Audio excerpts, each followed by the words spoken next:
There has always been a strong association between ghosts and old buildings. It could be because spirits attach themselves to the physical structures that used to be their home. But it could also be because the building has been standing long enough to see the tragic demise of someone's life, or even more than one person. This seems to be true of the historic St. Augustine Lighthouse in Florida, the oldest lighthouse in America, with the reputation of being the most haunted, with several ghosts regularly showing themselves to visitors. But who are these apparitions, and how did they become trapped at this location? Incredibly, the answers to those questions seem stranger than fiction, including the most famous and saddest story from the construction of this iconic lighthouse. Stay with us to find out who's haunting the halls of this famous Florida landmark. Not only are there several ghosts associated with this monument, but they actually haunt more than one building. Both the lighthouse and the lighthouse keeper's home are claimed to be haunted, and many people say they've seen these ghosts with their own two eyes. The house is where the keepers stay while working at the lighthouse. Some say one of the historic keepers still lives here, and the newest lighthouse keeper who moved in not too long ago refuses to stay in the house.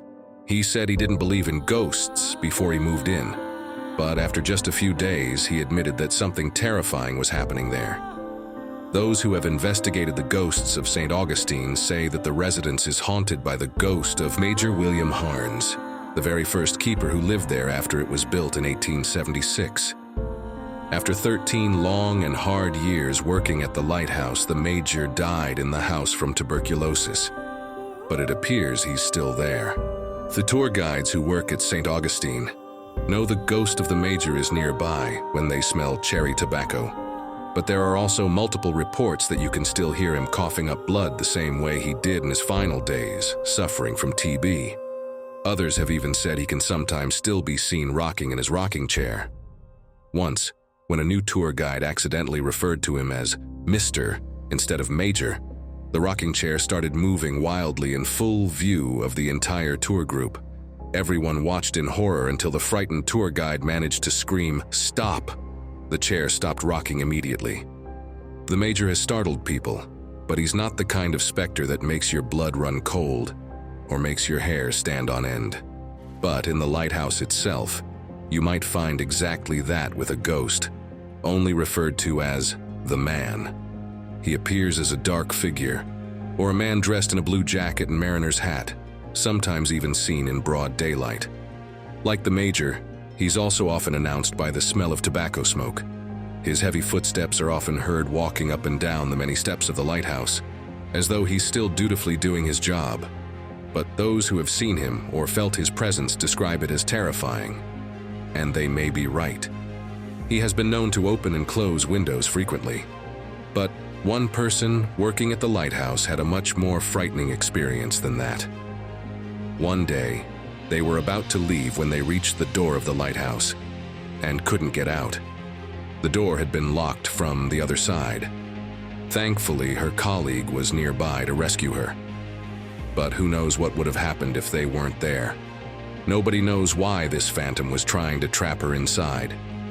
It's not clear exactly who he was when he was alive either.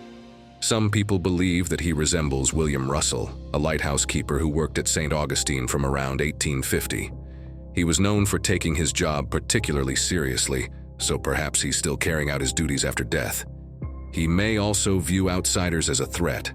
Some sources claim Russell ended his own life by hanging himself from the stairs in the lighthouse, which may mean he's a tortured soul. But others say it's more likely another man, Joseph Andreu. Joseph's life was cut tragically short when he accidentally fell from the scaffolding while painting the lighthouse in 1859. Was his death so sudden that he didn't realize he was no longer alive? We may not know for sure who the man was when he was living, but we do know that Andreu was not the only person who met a tragic end at the St. Augustine Lighthouse. A more famous story associated with this historic building occurred while the lighthouse was under construction. A man named Hezekiah Pitti was in charge of overseeing the project. Building a lighthouse is a big project that takes a long time, so he brought his young family into the house on the property. There were 6 members in the Pitti family. Hezekiah, his wife Mary, and 4 children. Mary Adelaide, who was named after her mom and was the oldest. Eliza, Edward, and Carrie, who was just 4 years old. The children quickly made friends with the kids of the other construction workers who also lived on site. And, as any parent knows, kids can turn anything into a playground, and a huge construction site was like a dream to them. Their favorite game was to go for rides in the rail cart. The cart was used to transport building materials and rubble, but the children saw it as an opportunity to create their own makeshift roller coaster. To add to the excitement, the only thing stopping them from plummeting into the ocean at the end of the rail was a wooden board. The kids played this game often, so everyone believed it was safe, until one day. This time it was 15-year-old Mary, 13-year-old Eliza, and 4-year-old Carrie who climbed into the cart with their friend, a sadly unidentified African-American girl who was just 10 years old.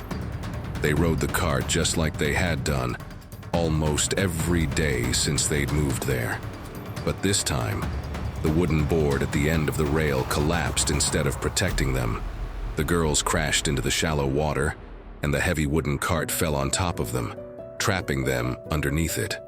One construction worker who witnessed the accident raced to help the girls, but lifting the cart was difficult, and by the time he'd finally managed to reach the girls, all except 4-year-old Carrie had drowned.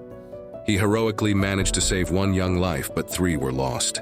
And those 3 young girls still haunt the lighthouse to this day, causing mischief for visitors and tour guides alike.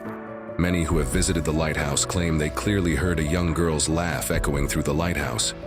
Wet children's footprints often appear on the stairs, but they've also appeared to people in much clearer ways. One local man who rented the house connected to the lighthouse in 1960 reported that he woke up one night to see a young girl standing at the foot of his bed, watching him. She disappeared as he blinked. 10 years later, the house was mysteriously set on fire. It was completely gutted except for the basement. A restoration renovation was started, and it wasn't long before construction workers started talking about creepy, ghostly occurrences on site, particularly in the basement. On another more recent occasion, a tour group was taken around the lighthouse and apparently saw nothing, until right at the end. One woman walked up to another to compliment her on her daughter's exceptional behavior throughout the tour, but the woman just looked confused. She said she had no daughter at all. Everyone on the tour confirmed they'd seen a little girl walking next to the woman for the entire tour. To make it even stranger, no children had been to the lighthouse that day. But the ghosts of these girls appear friendly and playful, not scary like the man. In fact, they seem to like playing pranks on people. One tour guide has claimed the girls have tricked him into walking up and down the stairs. He heard children laughing at the top of the lighthouse, so he walked all the way up to check he hadn't left someone up there. When he reached the top, there was nobody there, and the laughter was now coming from the bottom of the stairs. Other tour guides claim they never wear shoes with laces to the lighthouse anymore, because they so often get mysteriously tied together. And it's not just the tour guides who've been pranked this way. One woman on a tour discovered her shoes had been tied to the stairs on a tour. But it seems people enjoy the presence of the girls. Perhaps there's something reassuring about knowing the girls are having fun in the afterlife after suffering such a tragic fate. Some of you may like knowing there are friendly ghosts out there too, and others will feel like the playfulness of the girls at the St. Augustine Lighthouse only adds to the tragedy of their lives being cut so short. But let's not forget, there are far more frightening entities walking up and down those historic spiraling steps. Do you think the friendly girls are cute or sad? Tell us your opinions in the comments. Did you miss our last video? Click here to watch it now.